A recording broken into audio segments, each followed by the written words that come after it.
Assalamualaikum warahmatullahi wabarakatuh. Alhamdulillah kita ketemu lagi anak-anak di pertemuan ketiga untuk bab 2. Pada pertemuan sebelumnya kita sudah membahas tentang wilayah negara, bahwa Indonesia itu merupakan sebuah negara bercirikan Nusantara yang batas-batasnya dan hak-haknya diatur oleh undang-undang. Kita juga sudah membahas bahwa kekayaan alam yang terkandung di bumi Indonesia, baik di daratan maupun di lautan, harus diolah oleh pemerintah, harus dikelola oleh pemerintah dengan baik, dan hasilnya dipergunakan untuk memakmurkan rakyat Indonesia. Kemudian di pertemuan yang kedua, kita membahas tentang unsur negara juga. Kita membahas tentang warga negara. Ya. Di pasal 26 Undang-Undang Dasar 45, kita sudah menemukan bahwa ternyata warga negara dan penduduk itu adalah dua hal yang punya perbedaan. Warga negara itu siapa? Menurut pasal 26 Undang-Undang Dasar 45 ayat 1 dikatakan bahwa yang menjadi warga negara Indonesia adalah orang Indonesia asli dan orang asing yang ditetapkan oleh undang-undang sebagai warga negara. Artinya, warga negara itu dia terikat secara hukum sebagai warga negara Indonesia. Dia punya kewajiban dan hak yang berbeda dengan yang bukan warga negara Indonesia. Sebagai contoh, warga negara punya hak untuk memberikan suara dalam pemilihan umum. Akan tapi, tentu saja hal yang sama tidak berlaku untuk warga negara asing yang tinggal di Indonesia. Walaupun mereka tinggal di Indonesia, tapi statusnya sebagai warga negara asing tidak memperkenankan mereka untuk mengikuti proses pemilihan umum, baik sebagai peserta pemilu, calon, maupun untuk memilih calon tertentu dalam pemilihan umum. Kita juga sudah membahas bahwa di dunia ini ada beberapa asas kewarganegaraan. Umumnya ada dua ya, ada asas ius soli, menentukan kewarganegaraan berdasarkan tempat kelahirannya, dan yang kedua asas ius sanguinis. Asas ius sanguinis itu menentukan kewarganegaraan seseorang berdasarkan keturunannya. Kita ini jadi warga negara Indonesia karena Indonesia menerapkan prinsip asas ius sanguinis. Ayah dan ibu kita orang Indonesia ya.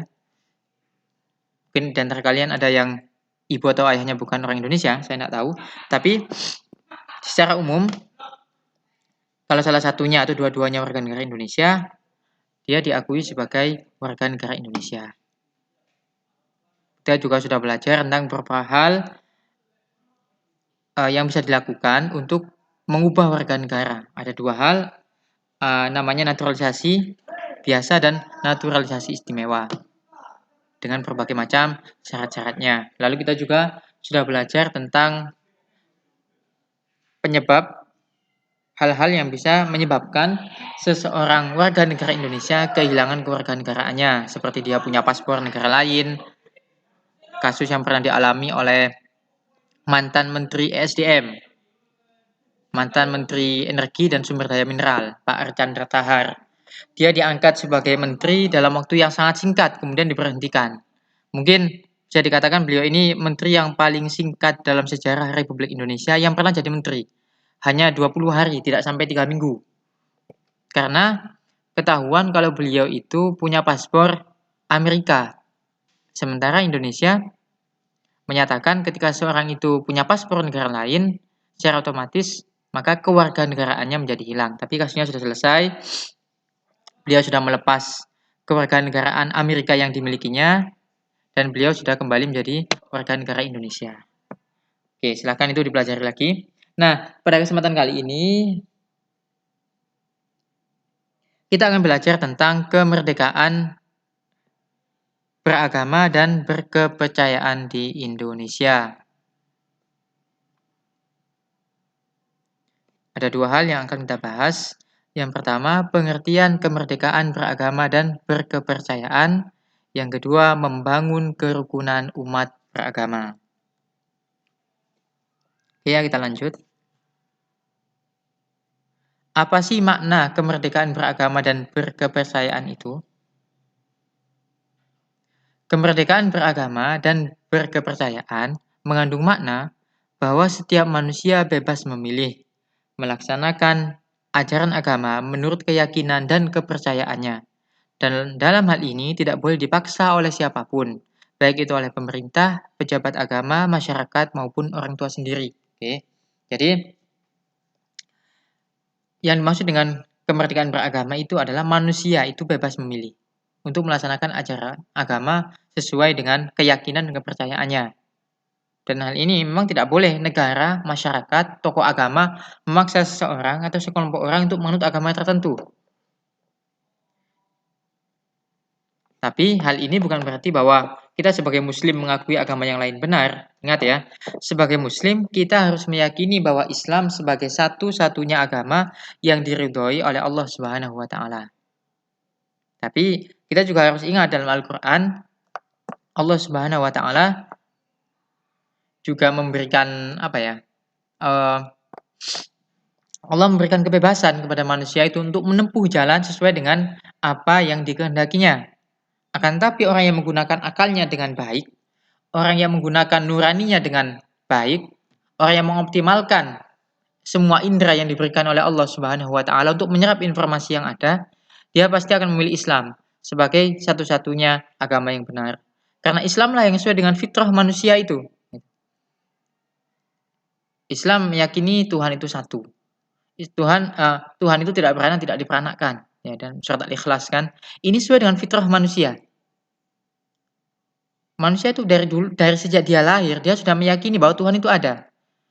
Dia di dunia ini, dia di dunia ini ada karena memang diciptakan oleh Allah Subhanahu wa taala. Tidak mungkin alam semesta yang begitu luar biasa teraturnya ini bagaimana miliaran galaksi, kemudian di dalam galaksi itu ada miliaran planet, miliaran bintang yang masing-masingnya tidak terjadi tabrakan satu dengan yang lain. Kalau kita lihat tidak usah jauh-jauh ya, tubuh kita. Dalam tubuh kita bagaimana Allah Subhanahu wa taala menjadikan tubuh kita begitu sempurna. Walaqad khalaqnal insana fi ahsani taqwim, dan sungguh telah kami ciptakan manusia itu dalam bentuk yang sebaik-baiknya. Ada miliaran sel, bukan triliunan sel di tubuh kita. Yang sel ini kemudian berkembang menjadi jaringan, jaringan kemudian menjadi organ, organ menjadi sistem organ, sehingga terbentuklah manusia seperti saat ini. Mata kita saja yang mata kita saja ya, itu tidak ada orang yang bisa teknologi canggih apapun yang bisa membuat sesuatu yang lebih canggih daripada mata ciptaan Allah Subhanahu wa taala.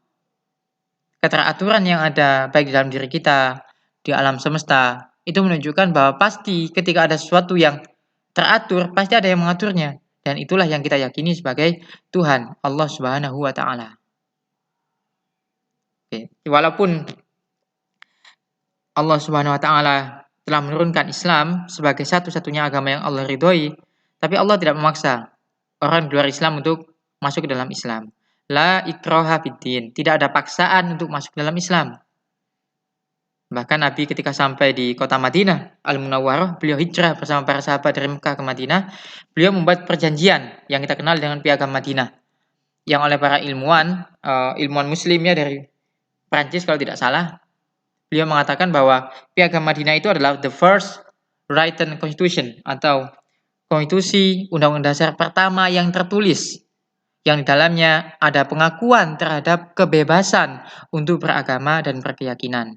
Rasulullah mengajak orang Yahudi dan orang Madinah yang belum mau masuk ke dalam Islam untuk membuat perjanjian bahwa masing-masing akan melaksanakan ajaran agamanya tanpa memaksa yang lain untuk pindah ke agama yang dianutnya. Ini sebuah bentuk penghargaan dan toleransi terhadap hak untuk beragama yang sangat luar biasa yang diajarkan oleh baginda Nabi Muhammad Shallallahu Alaihi Wasallam. Oke, kita lanjut. Oh ya, lalu di mana kita bisa menemukan pasal yang mengatur tentang kebebasan beragama itu? Bentar ya. Di mana bisa kita temukan? Anda bisa menemukannya di pasal 29 ayat 2. Bisa kita lihat, kita buka sama-sama. Oke.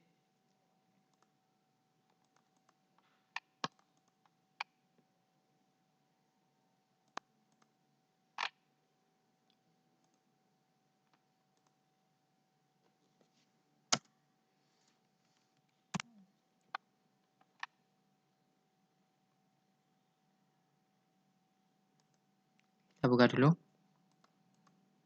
Sebentar.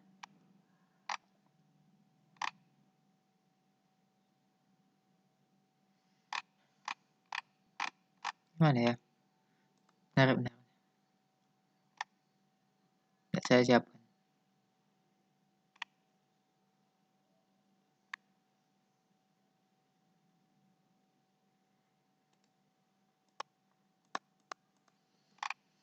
Oke, pasal 29 ayat 1 bunyinya bagaimana?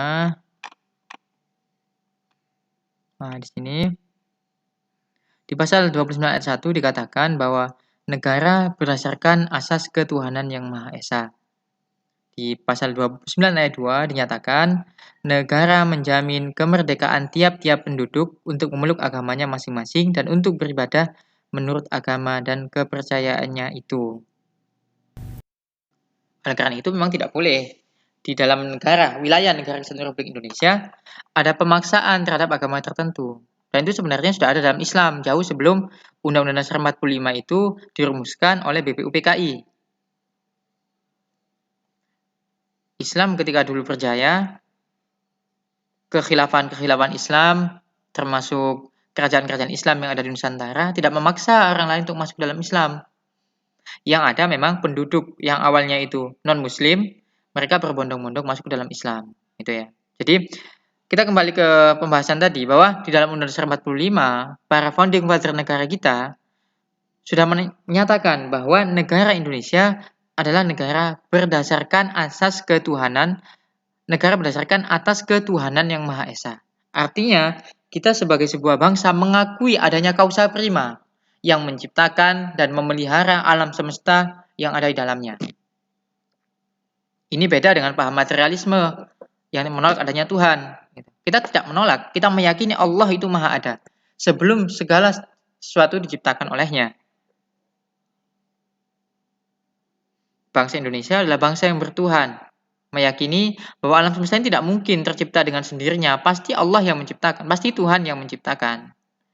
Nah, lalu di ayat 2-nya dikatakan, setelah kita mengakui adanya Tuhan, kan masing-masing orang punya cara yang berbeda-beda untuk menyembah Tuhan yang diyakininya. Maka negara menjamin kemerdekaan tiap-tiap penduduk untuk memeluk agamanya masing-masing dan untuk beribadah sesuai dengan agama dan kepercayaannya itu. Jadi dasar hukumnya dalam konstitusi kita, kalau ditanya pasal berapa yang menyatakan kebebasan beragama, jawabannya pasal 29 ayat 2. Oke, lanjut.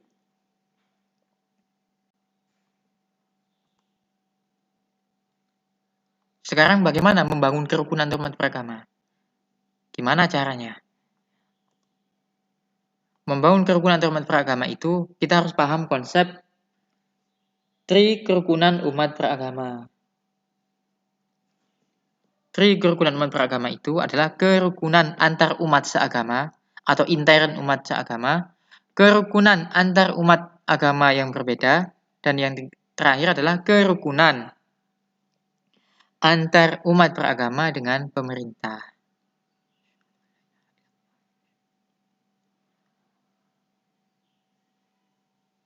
Jadi, kerukunan antar umat seagama atau kerukunan intern umat beragama. Dalam Islam sendiri kan banyak aliran kan ya, banyak mazhab. Di Indonesia pakai mazhab Syafi'i, di negara lain mungkin mazhabnya beda. Sekarang mulai muncul paham-paham, misalnya ada gerakan yang namanya Salafi, ada macam-macam ya, ada Hizbut Tahrir, organisasi juga macam-macam, ada FPI, ada NU, ada Muhammadiyah, yang masing-masing kadang-kadang ada gesekan gitu. Ada perbedaan dalam menafsirkan teks-teks Al-Quran maupun hadis Nabi Shallallahu Alaihi Wasallam. Contoh seperti ini misalnya.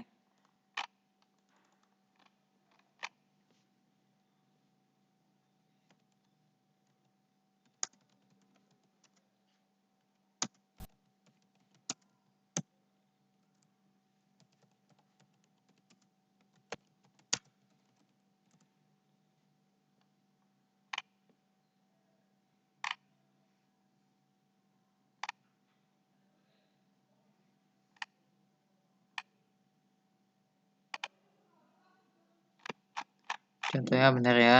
Kita lihat dulu.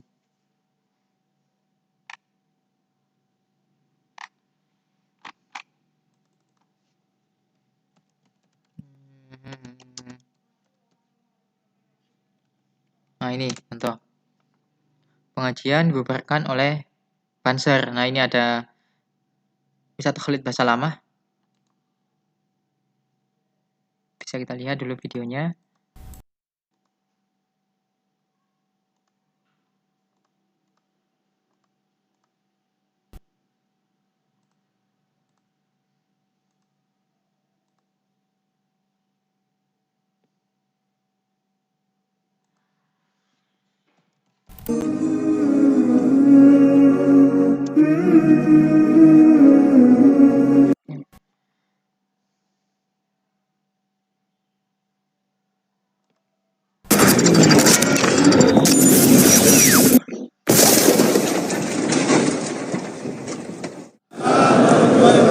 Para jamaah sekalian, niat kita dari rumah adalah menimba ilmu. Niat kita dari rumah adalah talabil ilmu. Jadi mohon jangan terpancing dengan situasi ini. Jadi Nikahan sama zina teman-teman sekalian, itu perbedaannya hanya 5 menit saja. Semua sama-sama tujuannya biologis. Orang kalau zina, tujuannya biologis. Kalau kita bahasakan sekarang, pacaran misalnya, pacaran sama dengan orang berzina. Keluar berdua, jalan-jalan, ngobrol, tatap-tatapan, ciuman, sentuhan, hubungan badan. Ini semua adalah kebutuhan biologis. Tapi zina adalah haram, tidak boleh. Allah sekalian, karena kondisi ada beberapa saudara kita muslim yang tidak setuju dengan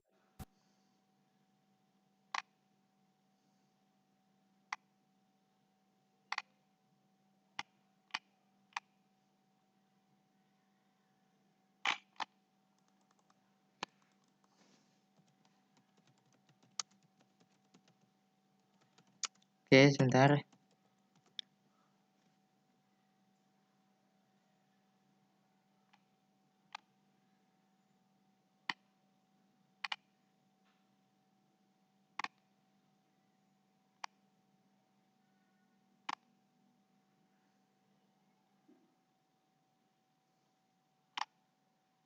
Oh, nggak ada ternyata beritanya. Yang jelas, beberapa waktu yang lalu kita sering mendengar ada persekusi, ya kan? Ada pembubaran pengajian. Ya tidak sampai terjadi bentrokan memang, akan tetapi ada pembubaran pengajian. Ini ada pengajian Ustadz Khalid Basalamah, orang Salafi yang dibubarkan oleh Banser dari NU. Kemudian ada banyak yang lain. Ada pengajiannya siapa? Ustadz Felix Xiao ya.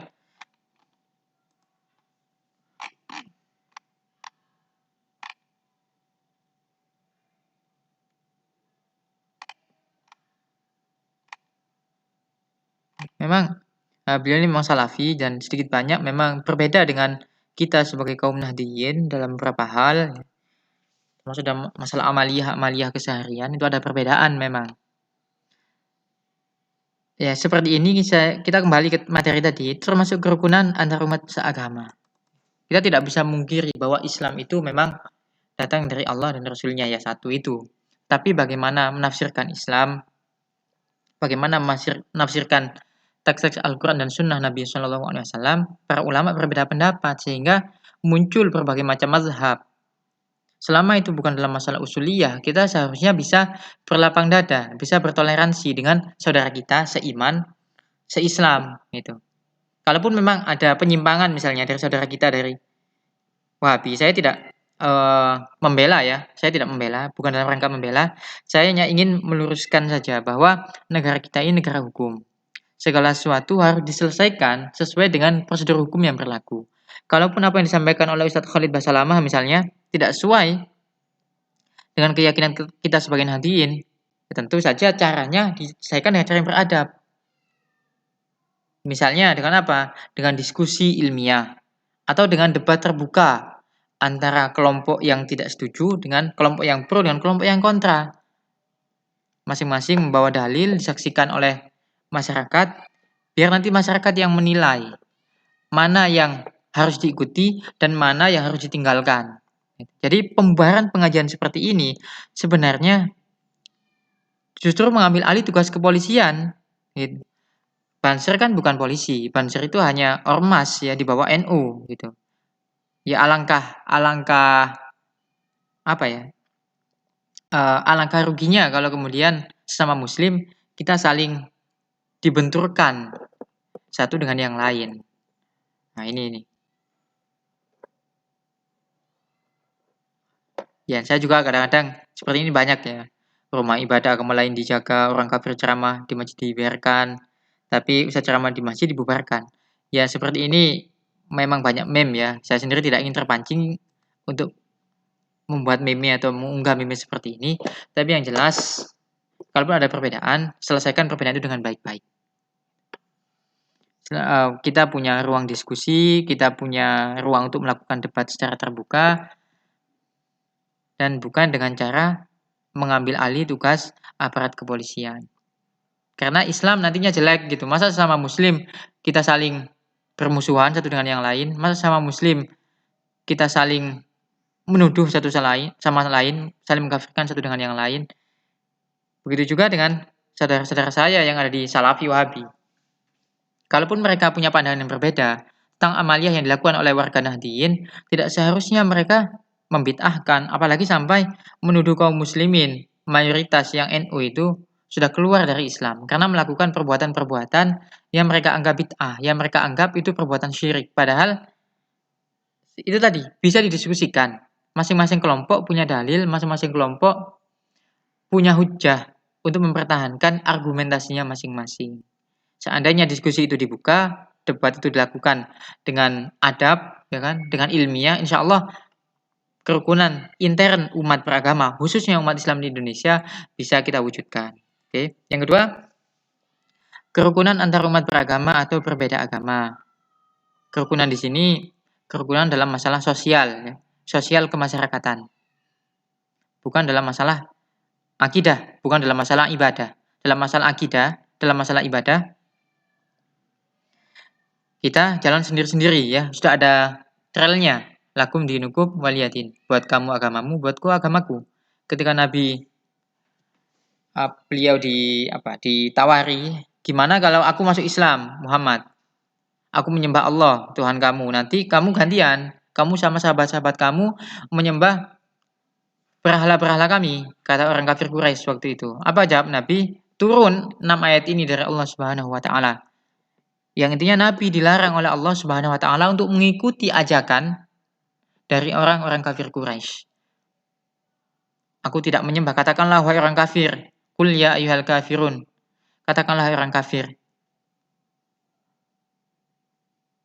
Aku tidak menyembah apa yang kamu sembah dan kamu pun tidak menyembah apa yang aku sembah. Artinya masing-masing sudah ada tracknya sendiri-sendiri gitu. Kita tidak perlu mencampur adukan akidah, mencampur adukan agama hanya untuk mendapatkan status orang yang toleran. Gitu.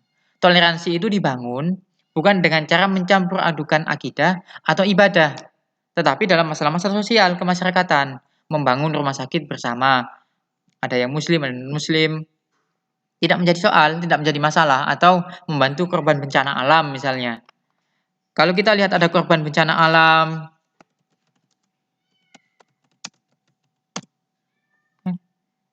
entah banjir kah, atau kebakaran kah, atau yang lain kah, apakah kita mau tanya dulu agamanya apa? Tanya nggak kira-kira? Apa langsung kita tolong?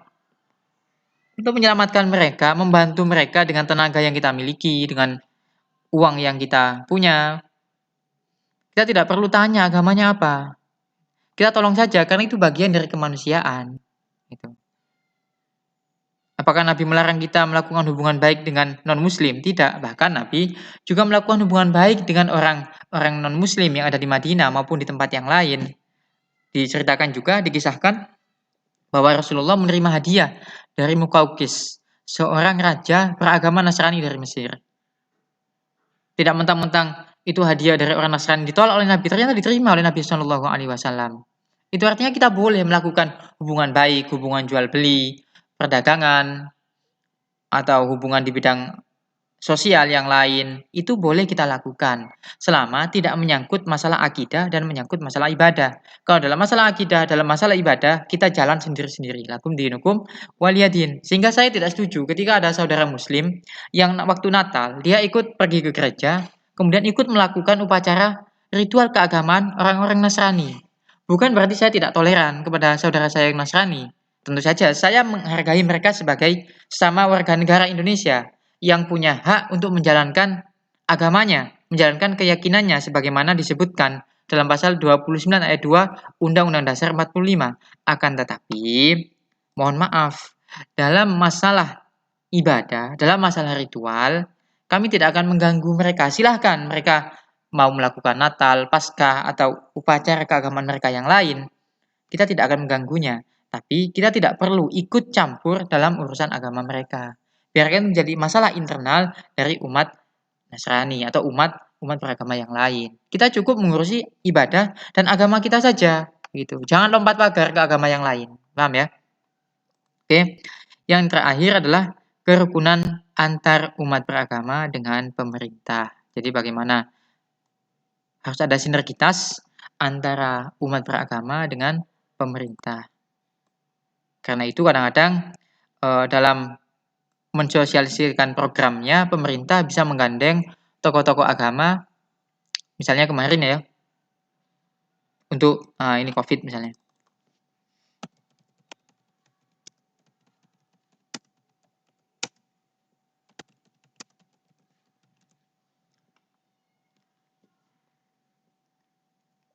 Nah ini contoh ya. MUI rilis fatwa ibadah saat wabah corona. Kita buka dulu linknya. Umat Islam baca baik-baik.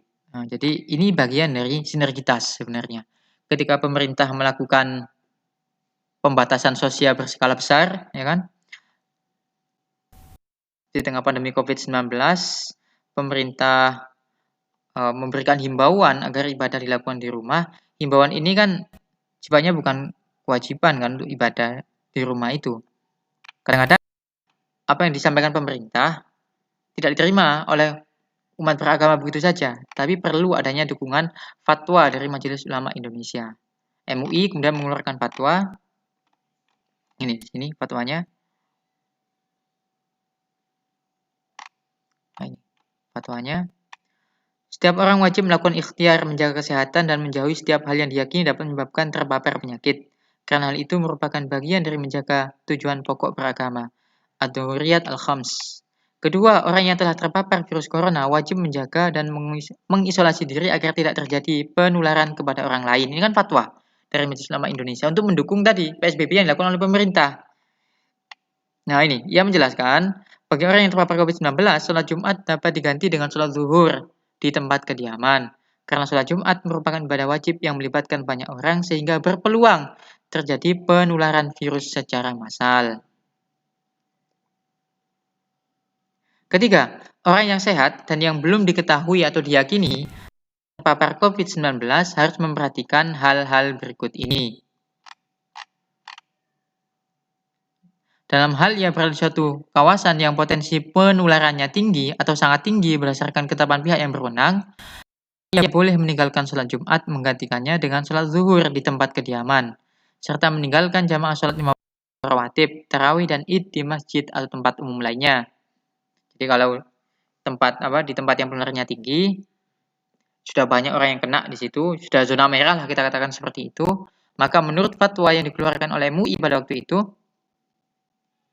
orang itu boleh meninggalkan sholat Jumat dan menggantinya dengan sholat zuhur. Gitu. Boleh juga dia meninggalkan jamaah sholat 5 waktu, tarawih dan sholat id. Karena kalau tidak salah ini dikeluarkan waktu sebelum Ramadan atau waktu Ramadan nih fatwanya.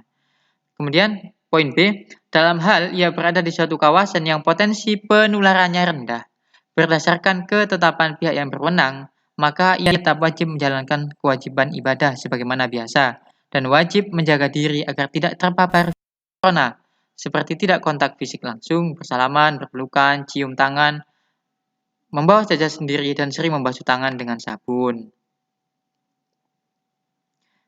Ini poinnya. Nah, ini yang jadi kontroversi ya. Dalam kondisi penyebaran COVID-19 tidak terkendali di suatu kawasan yang mengancam jiwa, umat Islam tidak boleh menyelenggarakan sholat Jumat di kawasan tersebut. Padahal kita tahu sholat Jumat itu hukumnya wajib. Tapi dalam kondisi ketika wabah tidak terkendali, banyak yang sudah terpapar, bahkan yang sudah meninggal dunia, maka MUI mengeluarkan fatwa tidak boleh menyelenggarakan sholat Jumat. sampai keadaan menjadi normal kembali dan wajib menggantikannya dengan sholat zuhur di tempat masing-masing.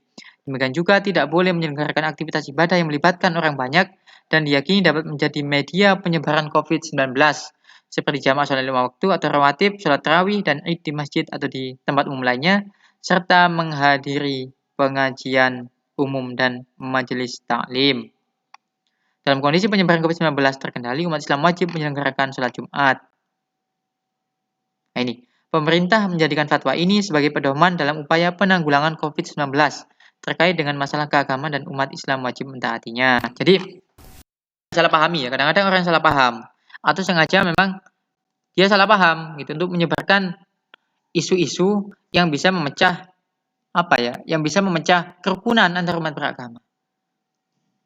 Dikatakan bahwa MUI itu takut, untuk apa takut kepada virus corona, kita hanya takut kepada Allah. Nah, ini berbahaya gitu. MUI ini orang-orang yang paham syariah. Mereka belajar tentang fikih, mereka belajar tentang akidah, mereka sudah memahami bagaimana menarik fatwa dari berbagai macam dalil-dalil yang ada gitu. Dan fatwa MUI ini untuk mendukung pemerintah agar penyebaran virus COVID-19 ini tidak semakin merajalela.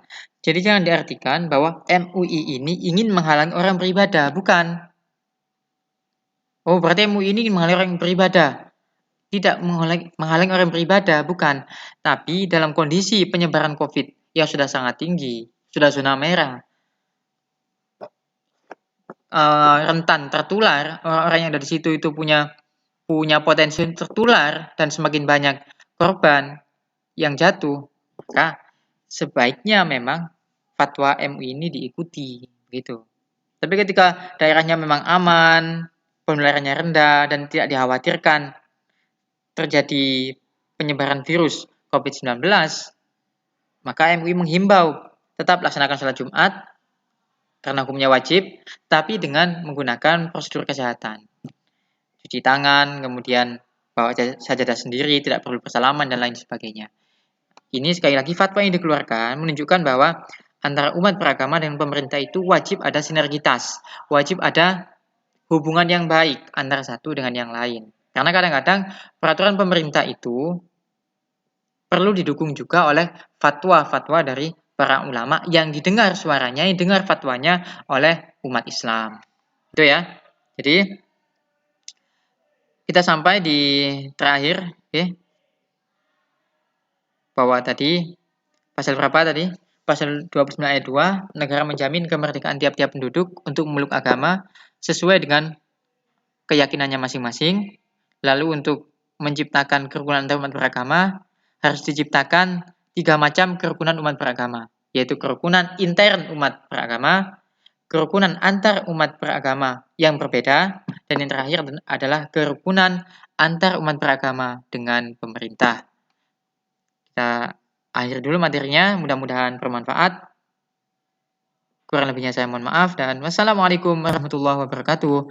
Sampai jumpa kesempatan berikutnya.